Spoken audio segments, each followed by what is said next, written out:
Oromoon dur afoolaan akka jiraachaa ture baay'een keenya kan beeknudha. Afoolawwan Oromoon itti fayyadamaa ture keessaa arras kan jiru keessaa tokko hiibboodha. Hiibboon jalqabbiinsaa akkam kan jedhu maanguddoota kan gaafanne irraatii simbiraan keenya amma dhumaatti nu wajjin tura.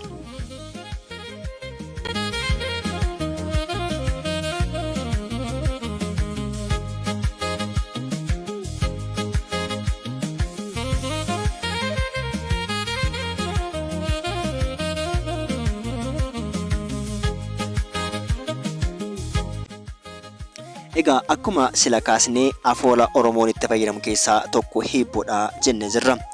Afgaaffii maanguddoota wajjin taasisneen hiibboon eessaa dhufe jechumti hiibboo jedhu kunuu eessaa akka dhufe yeroo gaafannutti maanguddoonni akkasitti nu deebisan. Hiibboo jechi jedhu kan dhufe yeebboo naannoo Harargeetti immoo boo jedhamee kan beekamu nama dubbisuuf yookaan immoo nama tokko wajjin haasa'uuf jalqaba yookaan maqaallee hin beekne yeebboo boo jedhanii akkuma jalqaban sana hiibboo jedhanii akka jalqaban jechi kun akka achirraa ka'e nutti himan. Egaa ta'eetu immoo jalqabbiin isaa hoo akkamitti jennee yeroo gaafannutti maanguddoonni deebii isaan nu kennan isinitti himna, isinis nu wajjin tura. Egaa akka maanguddoonni afgaaffii gaafannee nuuf deebisanitti hiibboon kan jalqabe galgala keessaa nuun jedhan. Haala kamiin yeroo jennutti egaa maanguddoon nutti himan kun Oromoon dur nyaata yeroo nyaatu nyaata tolfamee yeroof turu osoo hin taane battaluma sanatti hojjetamee kan nyaattamu akka ta'e nutti himan. Keessaa galgala keessaa aannan ititaa fi qixxaa yookaan immoo maxinoo akka nyaachaa turan nutti himan.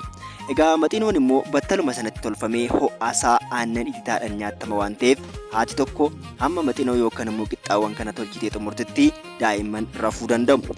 Egaa akkuma beekamu daa'imman galgala keessaa hirriba keessaa kaanii nyaata nyaachuurra hirriba isaanii yoo itti fufan filatu.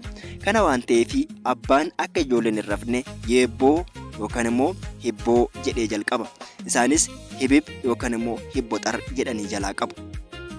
Egaa kanarraatii ka'ee hiibboon akka jalqabe nutti himu.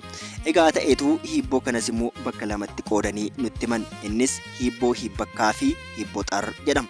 Hiibboo hiibbakkaa jechuun gaafiiwwan waliigalaa eessa lafaa kaasii amma samii gubbaatti kan jirus wal gaafachuu akka danda'anidha kan nutti himan. Hiibboo xarariin kun immoo hiibboo xar kan jedhamu kun naannawa isaanii maatiiwwan naannoo isaanii ijoolleen akka barachuu danda'aniif bifa gaafiitiin gaafatanii naannoo isaanii barsiisaa akka turan nutti himan. Keessaa'uu fakkeenya yoo fudhanne abbaan hiibboo xar gaafa jedhu ijoolleen immoo xarar jedhanii jalaa qabu. Kunis fakkeenya tokko gaafa isinii kaasnu hiibboo xar abbaan yeroo jedhu ijoolleen immoo xarar jedhanii jalaa qabu. Sana booda raadaa xarar jibichaa xarar beekaa naa himaa jedhee gaafata. Yeroo kanatti qoradhaa soqadha jechuunis akka danda'amu nutti himan. Kanaan ijoolleen qoratanii soqatanii yoo wallaalan abbaan immoo warra ebeluu jedhee itti hima. Kana keessatti jibicha jechuun ilma tokko, raada jechuun immoo intala tokko. Kanaaf raadaa jibichaa yeroo jedhee inni gaafatutti ijoolleen immoo naannawa sana nama yookiin immoo maatii ijoollee dhiiraa tokkoo fi intala takka qaban ni barbaadu. Sana booda yoo dhaban lafa kennanii fi maatii sana akka hubachaa turan nutti himan. Egaa ta'eetu immoo hiibboon yoo guyyaa taphatan gaafatu namatti ba'aa kan jedhamus jira.